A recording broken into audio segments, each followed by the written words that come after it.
நண்பர்களே, ஜெய்சல்மீர் கோட்டை ஒரு வீரத்தின் அடையாளம் என்றால் அதற்குள்ளே இருக்கும் இந்த 7 ஜெயின் கோவில்கள் ஒரு கலை சொர்க்கம். 12ஆம் நூற்றாண்டு முதல் 15ஆம் நூற்றாண்டுக்குள் கட்டப்பட்ட இந்த கோவில்கள் கல்லில் வடித்த கவிதை என்று அழைக்கப்படுகின்றன. ஒரு அங்குலம் கூட விடாமல் வெறும் உளி மற்றும் சுத்தியலால் மனிதர்கள் இவ்வளவு நுணுக்கமாக செதுக்க முடியுமா? வாருங்கள், இந்த அதிசயமான 7 கோவில்களின் ரகசியங்களை ஒவ்வொன்றாக பார்ப்போம். முதலில் நாம் காண்பது சந்திரபிரபு கோவில், சந்திரபிரபு டெம்பிள். இது 1502 கட்டப்பட்டது. 8வது தீர்த்தங்கரருக்காக அர்ப்பணிக்கப்பட்ட இந்த கோவில் மற்ற 7 கோவில்களுக்கும் நுழைவாயிலாக அமைகிறது. கட்டிடக்கலை. இங்குள்ள தூண்களை கவனியுங்கள். அதில் செதுக்கப்பட்டுள்ள அப்சராக்கள், அப்சரஸ் எனப்படும் தேவதைகளின் சிலைகள் தத்ரூபமாக இருக்கும். ரிஷபதேவர் கோவில், ரிஷப்தேவ் டெம்பிள். இதற்கடுத்துள்ளது முதல் தீர்த்தங்கரருக்கான கோவில். இதன் தூண்கள் ஒவ்வொன்றும் ஒரு தனித்துவமான கதையை சொல்லும் வகையில் செதுக்கப்பட்டுள்ளன.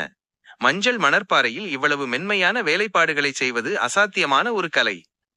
கோட்டையிலேயே மிக அழகான இடத்திற்கு வந்திருக்கிறோம். அதுதான் பார்ஸ்வநாத் கோவில், பார்ஸ்வநாத் டெம்பிள். தோரணம், த கேட்வே. இதன் நுழைவாயிலில் இருக்கும் வளைவு டொரானா ஒற்றை கல்லில் செதுக்கப்பட்டது. இது உலக புகழ்பெற்ற மவுண்ட் அபு தில்வாரா கோவில்களுக்கு இணையானது. சிற்பங்கள். சுவர்களில் செதுக்கப்பட்டுள்ள யானைகள், பூக்கள் மற்றும் இசைக்கலைஞர்களின் சிலைகள் இன்றும் புதிதாக செதுக்கியது போலவே ஜொலிக்கும். சூரிய ஒளி படும்போது இந்த கற்கள் அப்படியே தங்கம் போல மின்னும் காட்சி ஒரு தெய்வீக உணர்வை கொடுக்கும். இந்த 7 கோவில்களும் ஒன்றுடன் ஒன்று இணைக்கப்பட்டுள்ளன.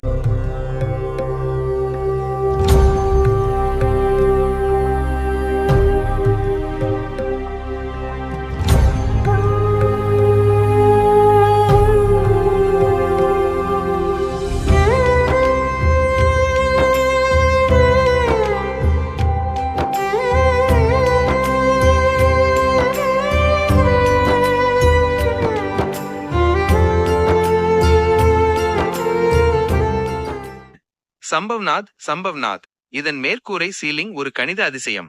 தாமரை மலர் விரிவது போன்ற வடிவம் அசாத்தியமான துல்லியத்துடன் இருக்கும்.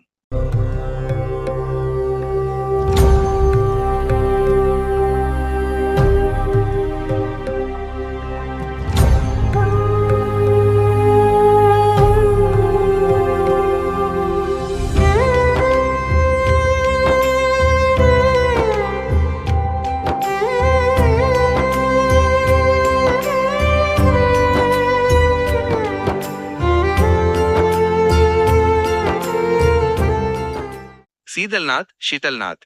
இங்கே 10வது தீர்த்தங்கரரின் சிலை உள்ளது. இதன் தூண்கள் மிகவும் மெல்லிய வேலைப்பாடுகள் கொண்டவை.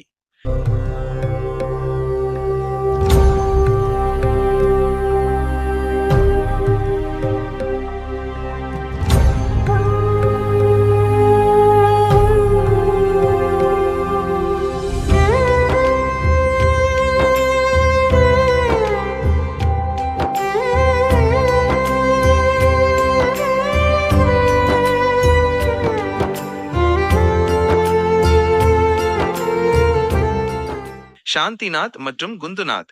சாந்திநாத் மற்றும் குந்துநாத் இவை இரண்டும் 1479 கட்டப்பட்டவை. இந்த கோவில்களில் இருக்கும் சிற்பங்கள் அமைதியையும் ஆன்மீகத்தையும் ஒரு சேர வெளிப்படுத்தும்.